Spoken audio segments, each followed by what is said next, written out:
Her name was Shirley, 67 years old, former school aide, 19 years, caring for her husband, then her mother. No paycheck, no pension, no record. When her husband passed, she applied. $740 a month. She said, "Thank you." She went home. For 4 years, that was her life.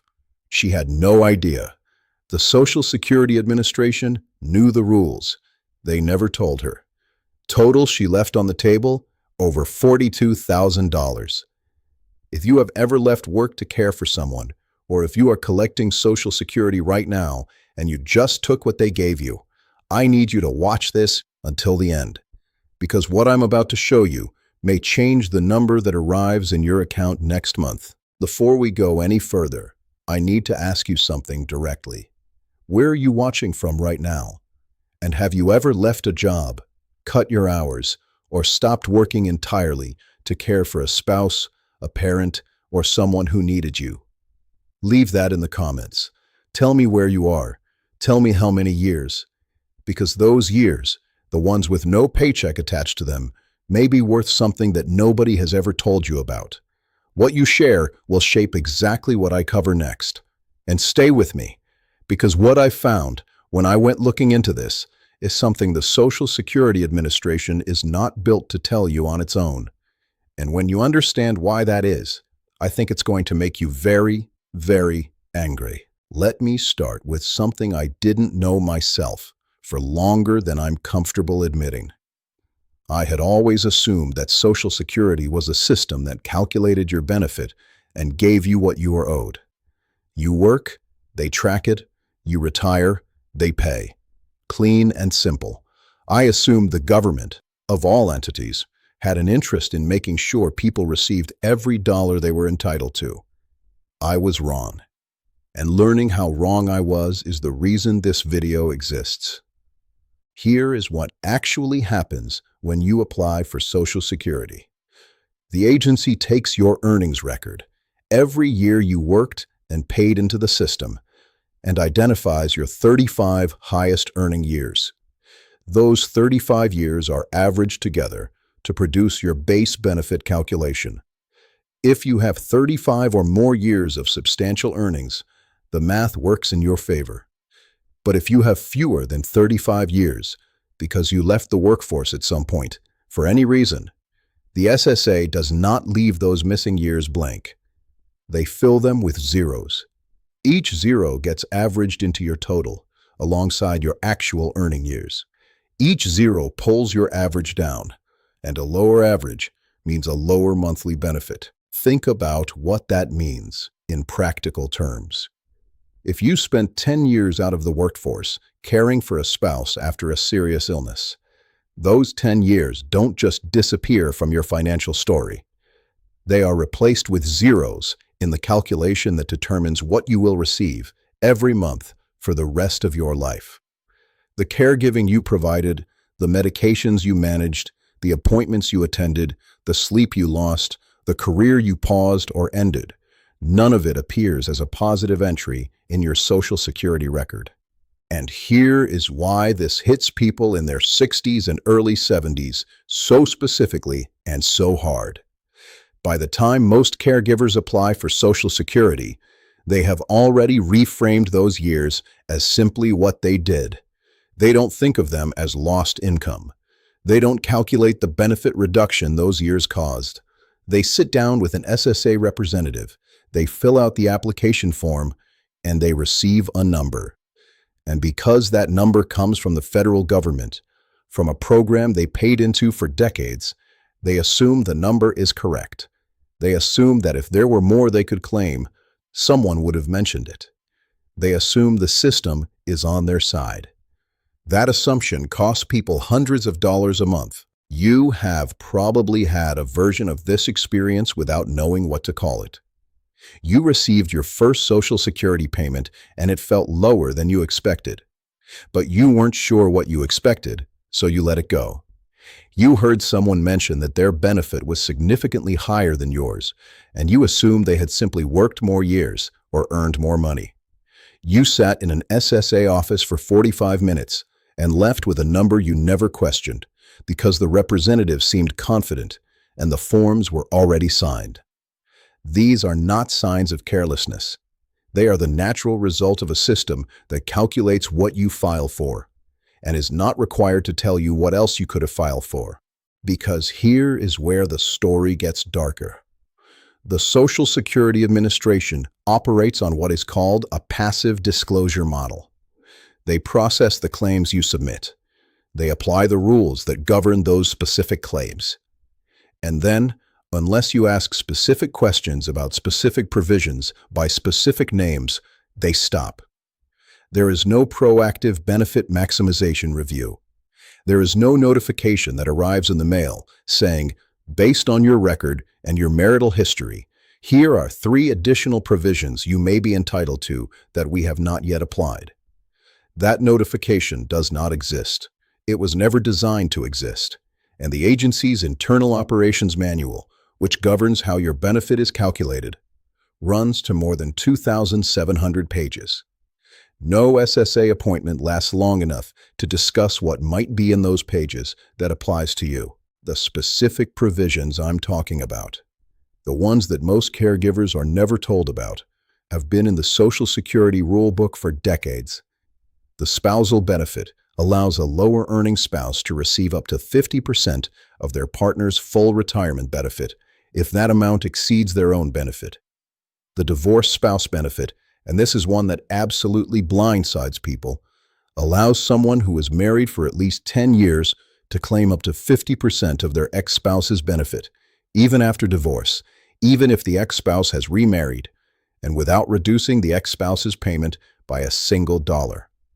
The survivor benefit allows a widow or widower to receive up to 100% of their deceased spouse's benefit, but the timing of when you claim it, and whether you claim your own benefit first and switch later, has a massive effect on the total you receive over your lifetime.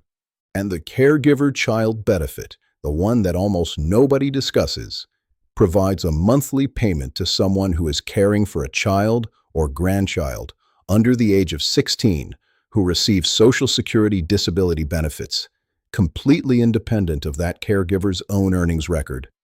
None of these are obscure loopholes. None of them are new. They are all documented in SSA policy. They are all available to people who qualify. And the SSA is not required to tell you that you qualify unless you ask about them specifically. Every month that passes without a benefits review is another month of a payment that may be lower than it should be. Every year that accumulates without someone looking at your full eligibility picture is another year of a gap that cannot be fully recovered. You trusted the government to give you what you were owed. You did what you were asked. You filed, you showed up, you accepted what they gave you. The system never told you there was more to ask for. That was not your failure. It was a design feature. And it changes today because I went looking for how widespread this problem actually is.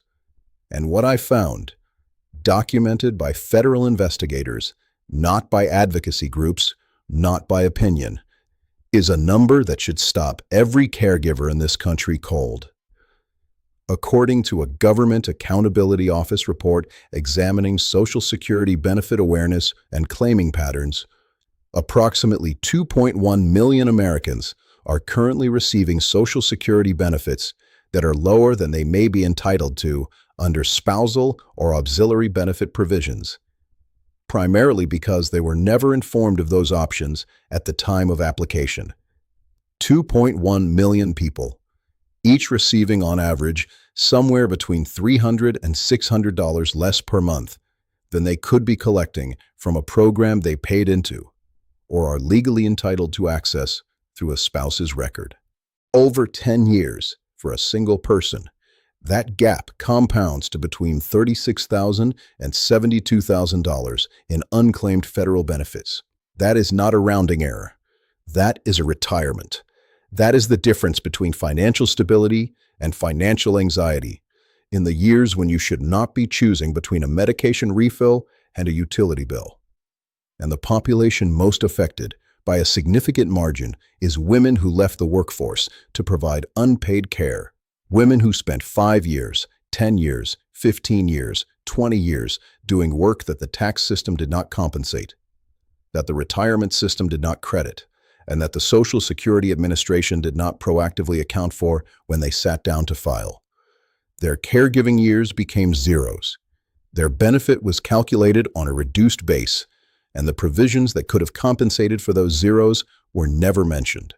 If you are currently collecting Social Security and you spent any significant portion of your adult life outside the paid workforce providing care, you may be one of those 2.1 million people. And the only way to know is to request a review that nobody offered you. But here's what almost nobody knows. Right now, think about your own situation. Think about the years you spent providing care. Think about the monthly amount you currently receive. And tell me in the comments how many caregiving years and roughly what your monthly benefit is. I'm not asking because I can run the numbers for everyone. I'm asking because the pattern of what people share here tells me exactly who needs this next part most urgently. If you have any sense at all that the number you receive each month might be lower than it should be, what I'm about to walk you through was built for this exact moment. Don't leave now.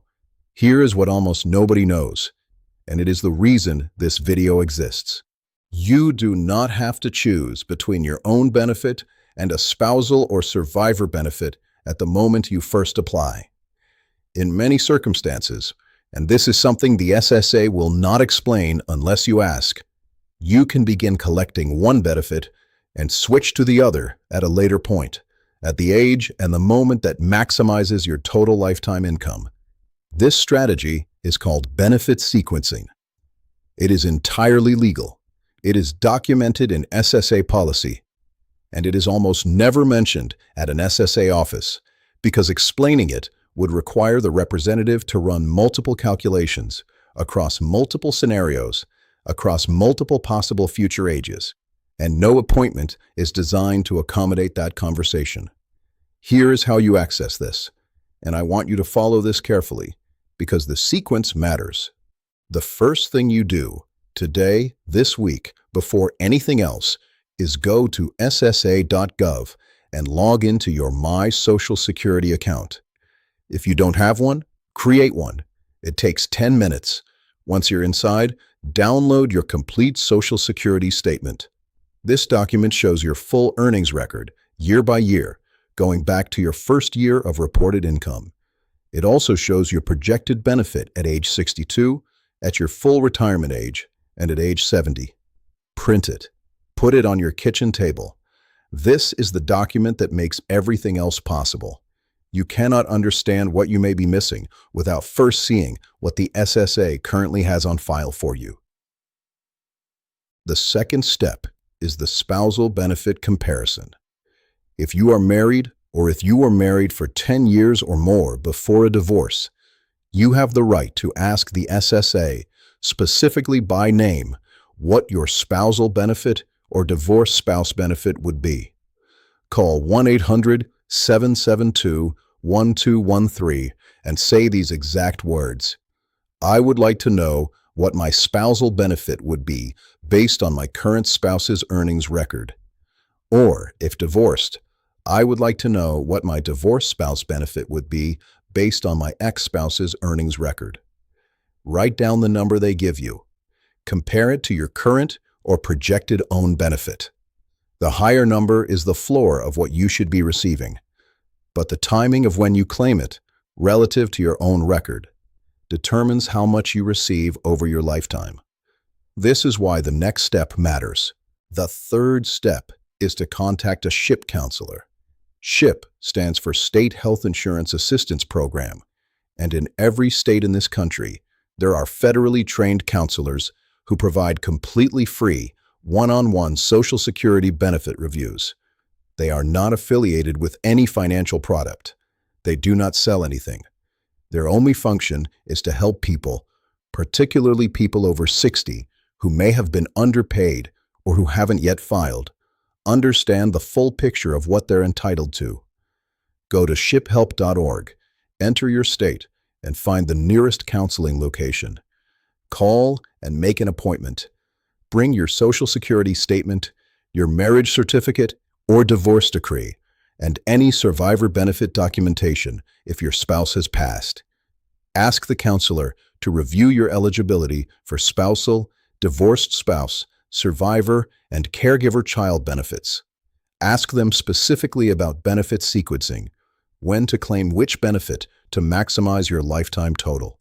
The fourth step, and this is the one that directly applies if you are already collecting and believe you may be underpaid, is to file a request for reconsideration. This is SSA Form 561. You can download it at ssa.gov or pick it up at any SSA office. On this form, you state that you are requesting a review of your benefit calculation and identify specifically which provisions you believe were not applied: spousal benefit, divorced spouse benefit, survivor benefit, caregiver child benefit. Attach your earnings statement, any documentation of your marital history, and if you've already spoken with a SHIP counselor, their written assessment. File it at your local SSA office in person, and keep a copy of everything you submit. The SSA is required to respond within 60 to 90 days. When the review is completed and an error is identified, corrected payments begin the following payment cycle.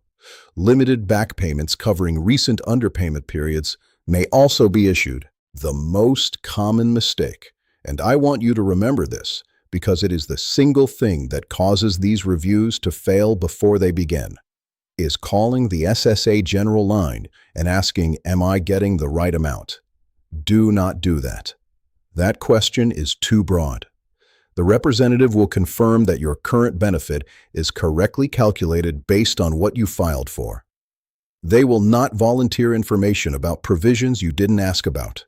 You must ask about specific provisions by name: spousal benefit, divorced spouse benefit, survivor benefit optimization, caregiver child benefit. Those exact phrases. Specificity is what opens the file. The second mistake, and this one applies to millions of divorced women who have absolutely no idea this provision exists, is assuming that divorce ended any claim you had on your former spouse's Social Security record. It did not. The divorced spouse benefit requires only that the marriage lasted 10 or more years, that you are currently unmarried, and that you are at least 62. Your ex-spouse does not need to have filed for benefits. They do not need to know you are claiming. Their monthly benefit is not reduced by a single dollar. Your claim and their claim are entirely independent. This provision has been in the Social Security Code since 1965. Most people who qualify for it have never heard of it. Most people who contact a SHIP counselor and request a full benefits review receive a written assessment within 2 to 3 weeks. If a Form 561 reconsideration is filed, SSA response typically comes within 60 to 90 days. Corrected benefit payments begin the following payment cycle after approval. The entire process, from first phone call to corrected payment, in most cases, takes between 3 and 5 months. The Social Security Administration calculates what you file for. It is your job to know what to file for. Nobody told you that until today. You are not doing this for yourself alone. You are doing this for the years that were never counted.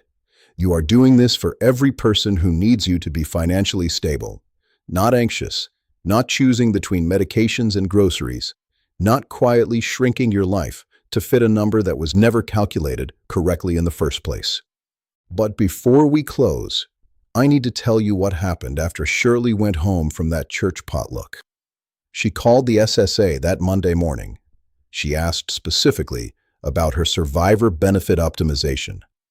And then, almost as an afterthought, she mentioned to the representative that she had been married once before, for 12 years, in a marriage that ended in 1998. The representative paused. They asked when that marriage had ended. They asked whether she had ever filed for a divorced spouse benefit. She said no. She said she hadn't known that was possible. The representative confirmed that she had never been assessed for that provision. Shirley called a SHIP counselor in Knoxville that same afternoon. The counselor reviewed her complete file over 2 appointments.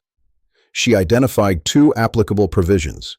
The survivor benefit optimization Shirley had claimed too early and could benefit from a voluntary suspension and restart, and the divorced spouse benefit from her 1998 divorce. Together, those provisions supported a revised benefit calculation. Shirley filed Form 561 in October, with the counselor's written assessment attached. By January, 14 weeks after that first phone call, she received a letter. Her monthly benefit had been adjusted to $1,590. She also received a back payment hovering 11 months of the difference between what she had been receiving and what she should have been receiving. Total back payment, $9,680. New monthly benefit, $1,590. She sat at her kitchen table when the letter arrived.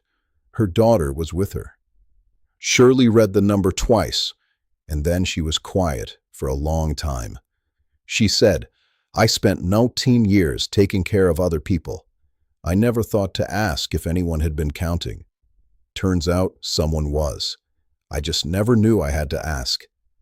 Imagine opening your bank account on the 3rd of next month and seeing a deposit that is $800 more than it was last month. Not because something changed in the world, not because of luck, because you asked a question nobody told you to ask, and someone finally answered it correctly. That is not a fantasy. That is a federal process, and it is 3 phone calls away from where you are sitting right now. Is there a woman in your life, a mother, a sister, a close friend, who spent years caring for someone and is now living on a Social Security amount she accepted without ever questioning it? Think about her right now. If that person came to mind, send her this video today. Not tomorrow, today. Every month that passes is another month of a payment that may be lower than it should be. You could give her something this week that no one else in her life is positioned to give her. Not her doctor, not her bank, not her adult children who assume someone else already handled this. In my next video, I am going to show you the 5 Social Security mistakes that permanently reduce your benefit, and the one that almost every caregiver makes in the first 60 days after they become eligible. Once it is done, it cannot be undone. Turn on the bell right now. I cannot guarantee the algorithm will show you that video when it arrives. And given what that video contains, I don't want you to miss it. Subscribe now. The next video may arrive on the exact day someone you love needs it most. Somewhere right now, a woman is sitting in a waiting room at an SSA office. She has her paperwork. She has her identification. She has her earnings record. She has no idea what questions to ask beyond the ones on the form in her hand. The representative will be professional. The process will be efficient. She will leave with a number. She will say thank you. She will go home. And she may not know for years or ever that there were questions she could have asked that would have changed that number completely. Maybe that changes today. For her, for someone who watches this, for someone you love enough to send a video to right now without saying a word.